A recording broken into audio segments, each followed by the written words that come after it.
Welcome, spooky family, and welcome to today's ghost story. So, this ghost story is actually when I went to visit the Lizzie Borden house in Fall River, Massachusetts, and I was 16 years old. It was for my birthday, and two of my friends came with me. And when we went, it was just extremely an overwhelming feeling of being unwelcomed and an uneasiness. It was late at night.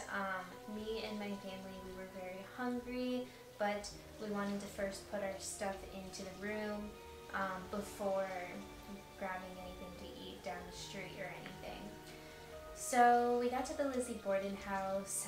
The very first thing that happened that was really strange was there was a woman who ran out, and she just said, "Oh, Lizzie is mad, Lizzie is mad." And it was a very odd situation. Who knows what she was talking about, but for the rest of the evening I can definitely say maybe she was accurate about some of that stuff. So we got there and we put our stuff into the room. We stayed on the third floor because I asked to stay in the most haunted floor, which is known for a lot of ghost hunters who actually weren't even able to stay the night because of how many hauntings happened. So when I found that out, I immediately was like, third floor. So we dropped our stuff off in the third floor and into our rooms, and we got a tour from the tour guide who showed us around the house and everything like that, gave us a story of the background of the house. So if you're not too familiar with that, it's about Lizzie, who they highly suspect murdered her parents, her father and then her stepmother in that house in the 1800s, sometime in the 1800s. So there's kind of like a saying that goes, Lizzie Borden took an axe, gave her father 40 whacks. When she saw what she had done, she gave her mother 41. Goes something like that. So that's when we got there. We had the tour and everything like that. We got the backstory of the house, and overall just a very unwelcoming feeling. But that's why we were there. So we went, or I actually, the very first thing I went to do is I went to go take a picture to send to my mom so that she could see the room. And I just got a brand new camera with some batteries in it. And that's when, brand new batteries, that's when we tried to take a picture, but in my room, the camera wouldn't work. It wouldn't allow me to take any pictures. So it was just, it was really weird. But then, so anyways, I wasn't able to take a picture for my mom. And then also my phone was dead, so I threw my charger into the wall. Well, I didn't throw it. I plugged my charger into the wall and I charged my phone. And then me and my family went down the street to a local restaurant to grab some food because we were hungry, we were traveling, and ready for some food. So we sat down, we were eating some food, and that's when I was telling them that it's so strange, my camera wasn't working in the house, in the bed and breakfast, and they were like, that's weird, it's brand new batteries. So we looked, and I tried to look at the camera again, and when we were at the restaurant, the camera worked completely by itself, like again, as if their batteries were working again, and it was just a very odd situation. So overall, just building up that anticipation to stay the night at this house, and it was very creepy.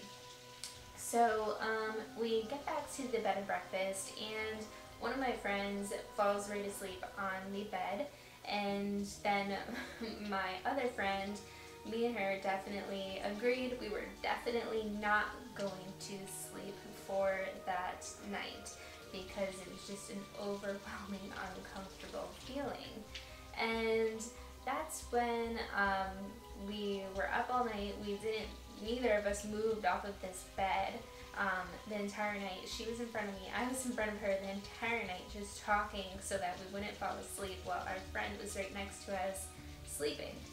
And then it was getting later into the evening, but not quite to the time of the break of dawn where you can see, or the break of sunlight, where you can actually see sun coming up, and breakfast was there, and then we would be back to speaking with other people and humans, and not so much in the creepiness. So it was getting later into the evening, but we still had a while to go. We were hitting each other with pillows at this point because we were so exhausted. We were in the room that was known for two little ghost children to be in that room. And the reason why that's important that I say that is because there were toy chests that we were highly recommended to keep that open during the night so that the kids can come and play, because they like to play with their toys. So, with all due respect, we kept that toy chest open. And at this point, me and my friend were hitting each other with pillows, and then that's when we saw there was this little doll, a little stuffed doll of a little girl stuffed doll, and the doll was in the toy chest, and then it moved onto the, no, I'm sorry, it was on top of the toy chest, and then it moved onto the floor. But we didn't see it move onto the floor. I just looked down and I saw that it was in the middle of the floor, almost as if somebody had thrown it there. And I looked at her and I was like, "Did you do that?" And we were right next to each other the entire evening. We didn't even go to the bathroom or anything, because we weren't going to go anywhere. And then she was like, "No, I didn't do that." And then she's like, "Did you do that?" And I was like, "No, like, I'm right here." And then we were getting extremely tired and we were like, "Oh my gosh, that's creepy." But then we kept on hitting each other with pillows to kind of like stay awake and everything. And then that's when I looked and I was like, the doll is actually on the chair now. The doll moved onto the chair. And that's when we were like, okay. Well, again, we didn't see the doll move. We just saw that the doll was on the floor, almost as if somebody threw there. And then the doll was on the chair. So it moved twice in the middle of the night. And it was just the creepiest thing in the entire world, because who the heck did that? And then, so that's what happened. And then we were hitting each other with pillows to continue to stay awake. And we were like, that's so creepy. We definitely were not dangling our feet or anything like that, just in case, you know what they say, something under the bed, I don't know. But so we were being very cautious. And that's when we just hear a man in the middle of the night, but it sounds like a distinct, like a voice from far away, but kind of like in the air. And we just heard, "Shut up." And we were like, "What?" I was like, "Did you hear that?" And she was like, "Yes." "Did you you heard that?" And I was like, "Yes." And I was like, it was the craziest thing, because somebody was telling us to shut up, and it was very known that Mr. Borden, who was the owner of the house in the 1800s, was not a fan of females at that time because of the period that this was in, and everything like that. So when we heard that, we were like, oh my gosh, we just literally heard Mr. Borden say "shut up" to us. So it was getting more into the evening. My friend next to us was still sleeping. It was so creepy. And then eventually me and my friend actually ended up accidentally just falling asleep. And then we woke up right in the crack of when the sun was coming up finally. And we were like, oh my gosh, we just fell asleep. And then we were preparing, because I think there was only a couple more minutes until breakfast, and then we could go downstairs so we can meet with other people who stayed in the house and share our ghost stories, and hear what they experienced as well too, because me and my friend definitely experienced something. And the craziest thing is we went downstairs into breakfast and we were telling them about what we experienced, and we asked the people next door if they experienced anything, and they just, I don't really remember 100% what they said, but they were like, you know, I don't think we experienced too much or something. We were sleeping. And then we were like, okay, and then right next door was my parents and then my little brother. And then I asked them and I was like, well, what did you guys experience? And then my dad said he was sleeping the entire night, of course. But then my stepmom said that she experienced a few things. And this is the crazy thing. This is the creepy thing. Well, it's all kind of creepy, but it's creepy because it happened in her room as well too. And what had happened was, she said, now just to make a note, the doors in these 1800s house, because it was on the third floor, which is kind of like the attic space, the doors were very thin, and the locks were almost like latches, so you would have to latch it physically, and then you would have to unlatch it if you wanted to unlock it. So it would take arm, hand, and then hand up, right? So that's what happened. And then when my dad was sleeping and then my little brother was sleeping in the separate bed in that room, my stepmother locked the door, and then she noticed that there were some stuffed animals, again, for those two children that were playing around on the third floor, who were known to be there and play with those toys and stuffed animals. So she took a teddy bear and she saw it and she was like, that's cute, and she put it right next to my little brother, and he was just sleeping for the evening. And that's when she went to sleep. Then she went to sleep and then she woke up in the middle of the night, and then she saw that the teddy bear was right next to her and my dad on their bed, and not next to my little brother. And then also the door was completely open as well too. So something unlatched it and then opened the door and moved that teddy bear towards them. And then, so she woke up, she thought it was strange. She picked up the teddy bear, put it next to my brother again, and then she locked the door. She latched the hook and then locked the door like that. And then she went back to sleep. And then she woke up once again in the middle of the night, and she noticed that the door was unlocked again and open. And then also the teddy bear was right next to her once again. So that's our experience at the Lizzie Borden house. Also, during the tour that I forgot to mention, we took the entire tour and then we looked at the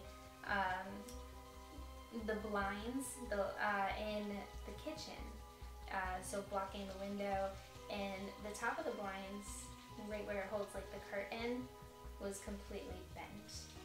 And nobody else was in the house, it was just us in the tour and everything like that. And when we were there, it was completely normal. When we came back, it was completely bent. So somebody bent it. But that is my experience at the Lizzie Borden house. And let's get ready for that flow. Stay spooky. Happy Halloween. Welcome, spooky family. Welcome to today's spooky, quick, short yoga flow to get moving. Left foot in front of your hips, right foot right in front of your left foot. Palms coming onto your knees, pointer finger and thumbs come to touch. Inhale, taking a deep inhale in, rolling the shoulders up to your ears, closing your eyes. Exhale out, cleansing breath.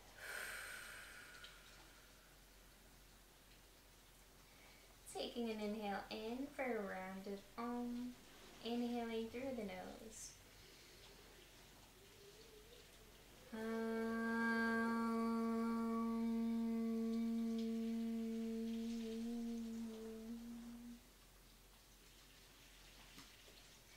That's the sound of the universe feeling and flowing through your body. Bringing your palms to heart center, bowing your head down. Namaste. the spooks and light within you sees the spooks and light within you. Let's go ahead and start with bringing our legs out to a triangle position, keeping your legs engaged here, and then also your feet engaged, so your feet are pointing towards the ceiling. Taking a deep inhale in, and the right forearm comes to the inside of that right leg here, taking a nice little side stretch.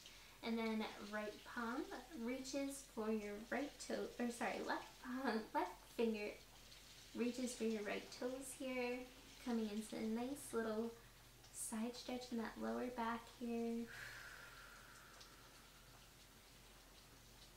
Gaze looks up to the ceiling if you would like a little bit of a deeper stretch. And then gently starting to come back up. Inhale, arms come up. Exhale, the forearm of your left arm comes down onto the inside of that left leg. Right arm comes up, and then right fingertips grab on, hold onto those left toes here.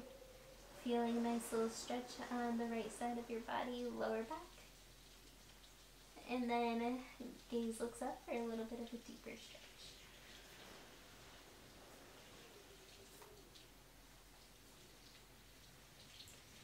Inhale, starting to gently come back up to center.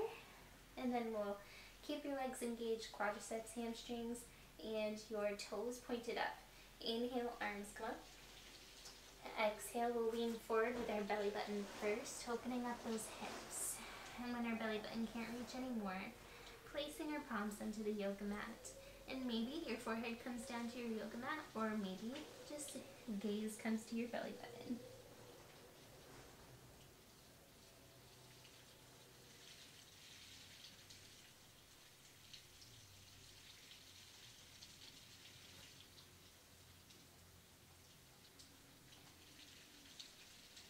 Gently starting to come back up.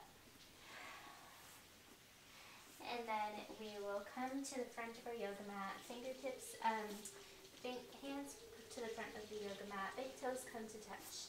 Knees to the outer edges of your yoga mat. Inhale, looking up. Chin lifts up. Exhale, hips to your heels, extending out with your palms in front of you. Extended child's pose for just a moment. Forehead to the mat.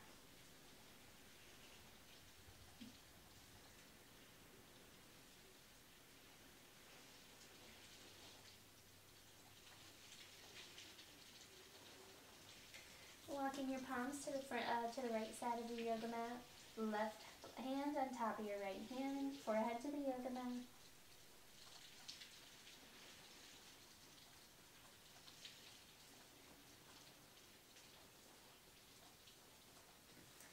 And walking your palms to the left side, coming into a little bit of a side stretch in your child pose. Right palm on top of your left palm. Forehead to the yoga mat. Taking a few breaths.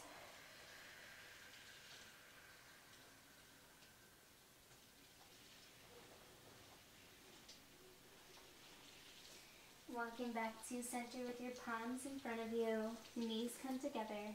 Crossing your ankles, bringing your seat to sit behind you.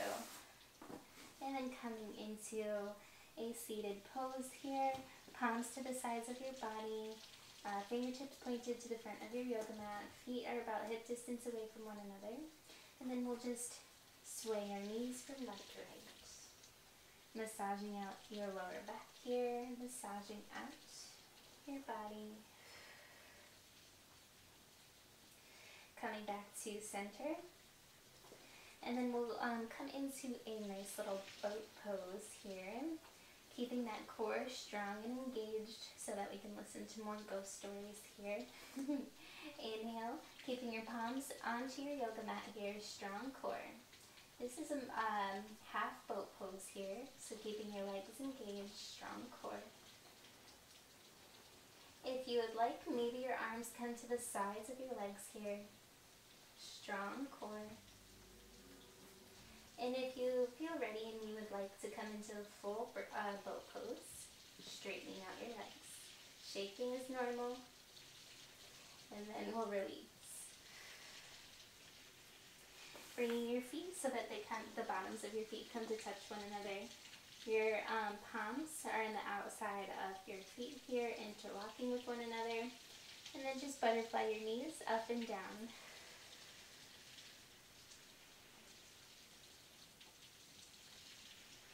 Okay. Let's go ahead and sweep our our feet to the left side of our body. And then we'll come into a warrior pose here. A seated warrior pose. So both feet come to the outer edges of your hips here. Knees are hugging with one another, so they're right next to each other. If you have a yoga block and you would like to use a yoga block, or if you don't have a yoga block, you can use a pillow right here if it's a little bit uncomfortable.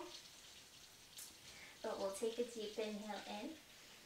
Exhale, hands to heart center, palms reach behind you, interlocking with one another, grabbing your hands. Inhale, opening up heart center, chin lifts up. Shouldn't feel any pressure in that lower back. So if you do, bring that belly button inward rather than sticking out. So this is a heart opener, not a back bend. Just a centimeter up, a little bit further with your chin here. Open up that heart center. Exhale, straightening out your spine, releasing your palms gently. And then coming on to your ankles here, onto your heels. We're just going to massage, open up your ankles here. Palms to the sides of your body, and then just lifting up your knees a little bit. It should feel a nice little stretch in our ankles. Exhale, release. Inhale up, exhale, release. Inhale up one more time, exhale, release. Be gentle to your body. And then bringing your knees so that they're about hip distance away from one another. We'll come up now. We're going to come into a camel pose. So imagining that there's a wall right in front of us, and we're going to keep our glutes strong here, and then pushing our belly button to that imaginary wall in front of us. This next position is a heart opener, even though it looks like a back bend. So we're going to take an inhale in, exhale, palms to your heart center, and then lifting up your heart center, chin lifts up. Pushing that belly button to that imaginary wall. If this feels like enough to you, feel free to stay here. If you would like, pushing that belly button to that imaginary wall. Interlocking your palms to your ankles, opening up heart center here. Remember, this is a heart opener, not a back bend, so we shouldn't feel any pressure in that lower back. Chin lifts up. Gently starting to come back out of that. Bringing your seat to sit in between our feet. Once again here. And we'll take a deep inhale and arms come up. Exhale, leaning forward with your belly button first. And we'll just come into a nice little easy pose here. Releasing your chin to chest. Inhale, gently starting to come up, vertebrae by vertebrae. Placing your forearms down onto your yoga mat, elbows right underneath your ribs. Palms on your yoga mat.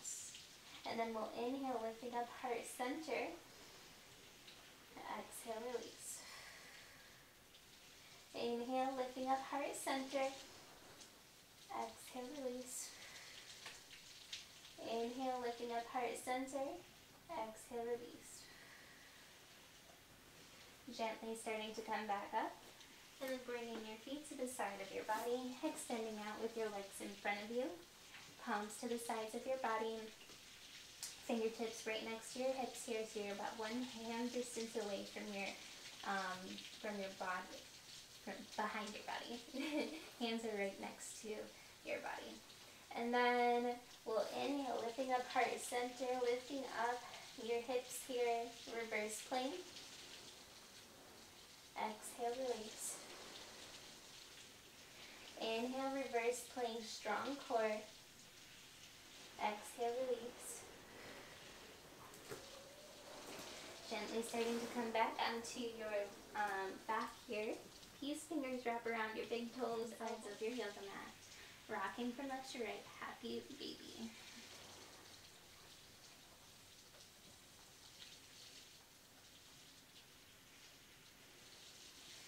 Bringing your feet to the yoga mat, and then making any last movements you would like to make. Maybe coming into full body stretch here. And then taking a nice little hug. And then making any last movements that you would like to make before coming into Shavasana, laying down corpse pose, creepy pose. Closing your eyes. Allow your body to get completely heavy.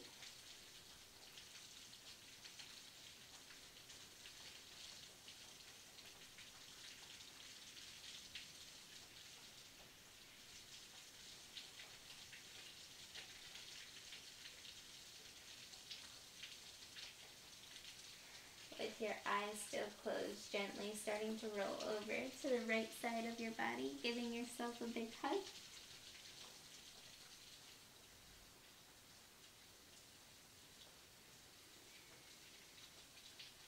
Taking any grateful spooks here, gratitude for any spookiness that you would like. And then with your gaze still closed, gently starting to come up into seated meditation pose.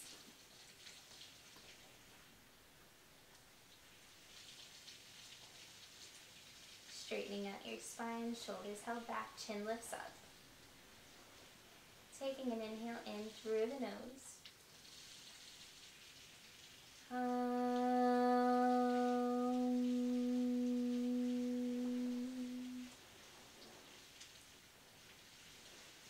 Shanti, Shanti, Shanti. Peace, peace, peace. Boo, hauntings, and spookiness. Thank you so much for watching, and I look forward to seeing you spookiness, spooky family, soon.